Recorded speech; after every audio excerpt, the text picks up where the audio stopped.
सनातन धर्म में महिलाओं को घर की लक्ष्मी माना जाता है। दोस्तों, इसीलिए महिलाओं को सुबह स्नान करने के बाद ही मंदिर जाकर या फिर घर में पूजा अर्चना करनी चाहिए। सबसे पहले महिलाओं को उठने के बाद घर का साफ़ सफाई करने के बाद स्नान करके घर में पूजा ज़रूर करना चाहिए। किसी-किसी घरों में हमने देखा है कि किन्हीं-किन्हीं घरों में पुरुष से पूजा करते हैं, महिलाएँ नहीं करती हैं, लेकिन ऐसा नहीं है। महिलाओं को घर की लक्ष्मी माना गया है, तो उनको देवी देवताओं का पूजा करना बहुत ही ज़रूरी होता है। चाहे आप 2 मिनट के लिए करी ध्यान दीजिए, चाहे 4 मिनट की, एक नियम बनाना चाहिए महिलाओं को कि घर में पूजा आपको करना ही करना है। चाहे मंदिर जाके करिए या घर में करना चाहिए। पूजा पाठ देवी में देवताओं पर नारियल को पैर नहीं शामिल किया छूने जाता है। चाहिए। महिलाओं को नारियल नहीं फोड़ना चाहिए। जैसे कि आप जब कोई पूजा करते हो तो रोज़ की पूजा में तो नारियल शामिल नहीं किया जाता है। रोज़ की पूजा में मंदिर में एक नारियल, जो दीपावली पे हम नारियल का पूजा करते हैं, वो पूजा हम मंदिर में 1 साल रखते हैं। तो हम डेली की पूजा में नारियल नहीं रखते हैं। जब 1 साल आता है तो वो पूजा वो नारियल जल में प्रवाहित कर देते हैं। पुनः फिर से पूजा करने के लिए एक नया नारियल लाते हैं, लक्ष्मी गणेश के साथ पूजा करके उनको 1 साल मंदिर में रखते हैं।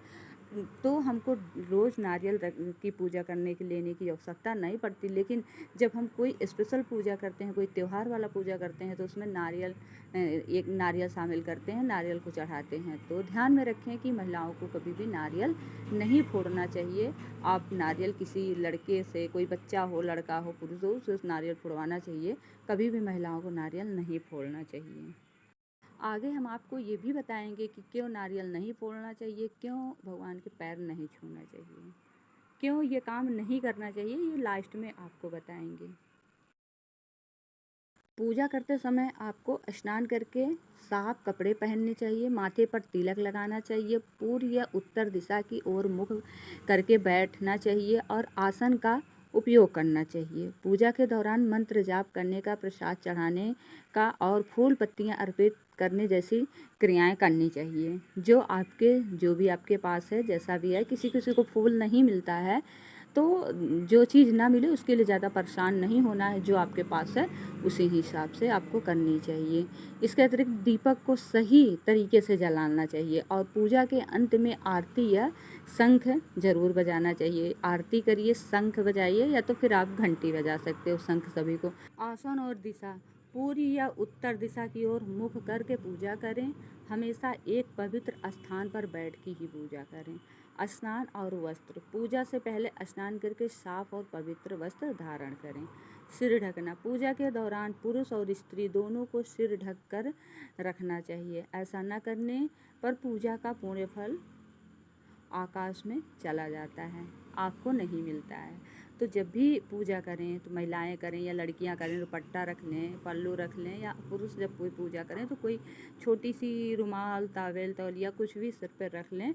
पूजा करते समय ये सर को ढकें ज़रूर। मंदिर में भी किसी का पैर छूना सही नहीं माना जाता है, क्योंकि मंदिर भगवान का स्थान होता है और यहाँ पर किसी के पैर छूने से मंदिर की पवित्रता भंग हो जाती है।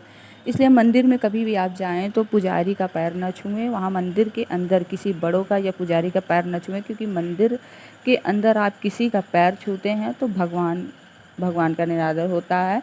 वहाँ भगवान की, मंदिर की पवित्रता भंग हो जाती है, तो ऐसा ना करें।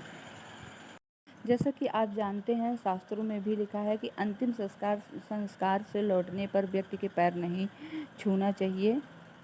पैर छूना अशुभ माना जाता है। हिंदू धर्म में मानता है कि कुंवारी कन्याओं को अपना पाँव नहीं छूने देना चाहिए। अगर कुंवारी कन्या आपका पैर छू रही हैं या पैर छूने आए तो उसे रोक दिया करें। अगर कोई कुंवारी कन्या आपके पैर छूती हैं तो आप पाप के भागी बन सकते हैं।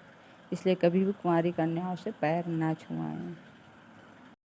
मंदिर में किसी भी व्यक्ति का पैर नहीं छूना चाहिए, क्योंकि यह भगवान का स्थान होता है। ऐसे में किसी अन्य व्यक्ति के पैर छूने से भगवान का अपमान होता है और मंदिर की पवित्रता भंग हो जाती, जिससे आपको दोष लग सकता है। मंदिर में केवल भगवान के चरणों को छूकर उनकी आराधना की जाती है। जब भी मंदिर जाएं आप, तो भूल कर भी किसी पुजारी, किसी इंसान का पैर नहीं छूना चाहिए। कितना भी आपके लिए वो कुछ हो, नहीं छूना चाहिए, क्योंकि अगर वहाँ आप ऐसा करते हैं तो आपको दोष लग सकता है, आप भगवान का वहाँ पे अपमान कर रहे हैं। देखिए कुछ लोग हैं भांजा मामा का पैर छूता है, तो भांजे को मामा का पैर क्यों नहीं छूना चाहिए। यह परंपरा सम्मान और आदर की भावना को दर्शाता है। भांजा और भांजी मामा मामी के पूजनीय होते हैं, इसलिए उन्हें पैर छूने की आवश्यकता नहीं होती है। भांजे मामा के पैर नहीं छू सकते हैं। इसके पीछे की वजह द्वापर युग से भी जुड़ी हुई है। मान्यता है कि जब भगवान श्री कृष्ण ने कंस का उद्धार किया था, तब से यही नियम चला आ रहा है कि मामा भांजे का पैर छूते हैं, भांजा मामा का पैर नहीं छूते हैं। न छूना ही चाहिए।